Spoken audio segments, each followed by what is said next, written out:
ಕಿಚ್ಚ ಸುದೀಪ್ ಅವರು ಪ್ರಧಾನಿ ನರೇಂದ್ರ ಮೋದಿಯವರಿಗೆ ಬರೆದ ಪತ್ರವು ಈಚೆಗೆ ಸದ್ದು ಮಾಡಿದ್ದು. ಅದರಲ್ಲಿ ಮುಖ್ಯವಾಗಿ 2 ಅಂಶಗಳನ್ನು ಪ್ರಸ್ತಾಪಿಸಲಾಗಿದೆ. ಅವುಗಳೆಂದರೆ 1. ತಾಯಿಯ ನಿಧನಕ್ಕೆ ಸಂತಾಪ ಸೂಚಿಸಿದ್ದಕ್ಕೆ ಕೃತಜ್ಞತೆ. ಕಳೆದ ಅಕ್ಟೋಬರ್ನಲ್ಲಿ ಕಿಚ್ಚ ಸುದೀಪ್ ಅವರ ತಾಯಿ ನಿಧನರಾದಾಗ ಪ್ರಧಾನಿ ನರೇಂದ್ರ ಮೋದಿ ಅವರು ಸಂತಾಪ ಸೂಚಿಸಿ ಪತ್ರ ಬರೆದಿದ್ದರು. ಆ ಕಷ್ಟದ ಸಮಯದಲ್ಲಿ ಅದು ತನಗೆ ಶಕ್ತಿ ನೀಡಿತು ಎಂದು ಸುದೀಪ್ ತಮ್ಮ ಪತ್ರದಲ್ಲಿ ಉಲ್ಲೇಖಿಸಿ ಮೋದಿ ಅವರಿಗೆ ಧನ್ಯವಾದ ತಿಳಿಸಿದ್ದಾರೆ. ಇದು ವೈಯಕ್ತಿಕ ನೆಲೆಯಲ್ಲಿ ಸುದೀಪ್ ಅವರಿಗೆ ಮಹತ್ವದಾಗಿತ್ತು. 2.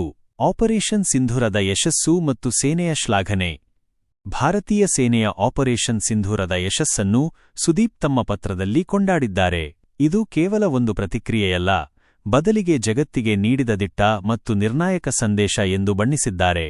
ಪ್ರಧಾನಿ ಮೋದಿಯವರ ನಾಯಕತ್ವ ಮತ್ತು ಭಾರತೀಯ ರಕ್ಷಣಾ ಪಡೆಗಳ ನಿಖರತೆ, ಶಿಸ್ತು ಹಾಗೂ ಶೌರ್ಯವನ್ನು ಅವರು ಮುಕ್ತಕಂಠದಿಂದ ಶ್ಲಾಘಿಸಿದ್ದಾರೆ. ಇಡೀ ಕನ್ನಡ ಚಿತ್ರರಂಗ ಮತ್ತು ಕನ್ನಡಿಗರು ದೇಶದೊಂದಿಗೆ ಹಾಗೂ ಪ್ರಧಾನಿಯವರೊಂದಿಗೆ ಗಟ್ಟಿಯಾಗಿ ನಿಲ್ಲುತ್ತಾರೆ ಎಂದು ಅವರು ಪತ್ರದಲ್ಲಿ ತಿಳಿಸಿದ್ದಾರೆ. ಈ 2 ಅಂಶಗಳು ಸುದೀಪ್ ಅವರ ಪತ್ರದ ಮುಖ್ಯಾಂಶಗಳಾಗಿವೆ. ನಮಸ್ಕಾರ ಪ್ರಧಾನಮಂತ್ರಿ ಶ್ರೀ ನರೇಂದ್ರ ಮೋದಿ ಅವರೇ. ಮೊದಲನೆಯದಾಗಿ, ನನ್ನ ತಾಯಿಯ ಅಗಲಿಕೆಯಿಂದ ಉಂಟಾದ ಆಳವಾದ ದುಃಖದ ಈ ಸಮಯದಲ್ಲಿ ನಿಮ್ಮ ಸಂತಾಪದ ಮಾತುಗಳು ನನಗೆ ಶಕ್ತಿ ಮತ್ತು ಸಮಾಧಾನವನ್ನು ನೀಡಿದವು. ನಿಮ್ಮ ಕಾಳಜಿ ಮತ್ತು ಸಹಾನುಭೂತಿಗೆ ನಾನು ಚಿರೋಣಿ. ಇಂದು ಕೇವಲ ಕೃತಜ್ಞನಾದ ಮಗನಾಗಿ ಮಾತ್ರವಲ್ಲದೆ ಹೆಮ್ಮೆಯ ಭಾರತೀಯನಾಗಿಯೂ ನಿಮಗೆ ಪತ್ರ ಬರೆಯುತ್ತಿದ್ದೇನೆ. ರಾಷ್ಟ್ರವು ಆಪರೇಷನ್ ಸಿಂಧೂರ್ನ ವಿಜಯವನ್ನು ಸಂಭ್ರಮಿಸುತ್ತಿರುವಾಗ ನಿಮ್ಮ ನಾಯಕತ್ವವು ಒಂದು ಉದಾಹರಣೆಯಾಗಿದೆ. ಇದು ಕೇವಲ ಸೇನಾ ಕಾರ್ಯಾಚರಣೆಯಾಗಿರಲಿಲ್ಲ, ಇದು ಸ್ಥಿರತೆಯ ಸಂದೇಶ, ಭಾರತವು ಮರೆಯುವುದಿಲ್ಲ ಮತ್ತು ಭಾರತ್ ಯಾವಾಗಲೂ ಮೇಲೇರುತ್ತದೆ ಎಂಬುದರ ಘೋಷಣೆಯಾಗಿತ್ತು. ನೀವು ಕೇವಲ ಮಾರ್ಗದರ್ಶನ ನೀಡದೆ, ಧರ್ಮ ಮತ್ತು ಸಂವಿಧಾನದ ಸ್ಪಷ್ಟ ಮನೋಭಾವವನ್ನು ಪ್ರತಿಬಿಂಬಿಸುವ ನಾಯಕತ್ವವನ್ನು ನಾವು ನೋಡಿದ್ದೇವೆ.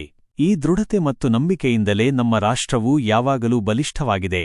ಧರ್ಮ ಮತ್ತು ಸಂವಿಧಾನವು ನಮ್ಮ ಮಾರ್ಗದರ್ಶಕ ತತ್ವಗಳಾಗಿವೆ. ಪ್ರತಿಯೊಬ್ಬ ಕನ್ನಡಿಗ ಮತ್ತು ಇಡೀ ಕನ್ನಡ ಚಲನಚಿತ್ರೋದ್ಯಮವು ನಿಮ್ಮ ಧೈರ್ಯದಿಂದ ಸ್ಫೂರ್ತಿ ಪಡೆಯುತ್ತದೆ. ನಿಮ್ಮ ನಾಯಕತ್ವದಲ್ಲಿ ನಮ್ಮ ರಕ್ಷಣಾ ಪಡೆಗಳು ಸರಿಸಾಟಿಯಿಲ್ಲದ ನಿಖರತೆ, ಧೈರ್ಯ ಮತ್ತು ಶೌರ್ಯವನ್ನು ಪ್ರದರ್ಶಿಸಿವೆ. ಅವರ ಯಶಸ್ಸು ನಮ್ಮ ಹೆಮ್ಮೆ. ನಾವು ಒಂದೇ ಜನರು, ಒಂದೇ ಧ್ವನಿ, ಒಂದೇ ರಾಷ್ಟ್ರವಾಗಿ ಒಗ್ಗೂಡಿದ್ದೇವೆ.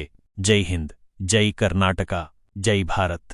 ಪ್ರೀತಿ ಮತ್ತು ಗೌರವಗಳೊಂದಿಗೆ ಸುದೀಪ್ ಸಂಜೀವ್, ಹೆಮ್ಮೆಯ ಭಾರತೀಯ, ಬೆಂಗಳೂರು, ಕರ್ನಾಟಕ.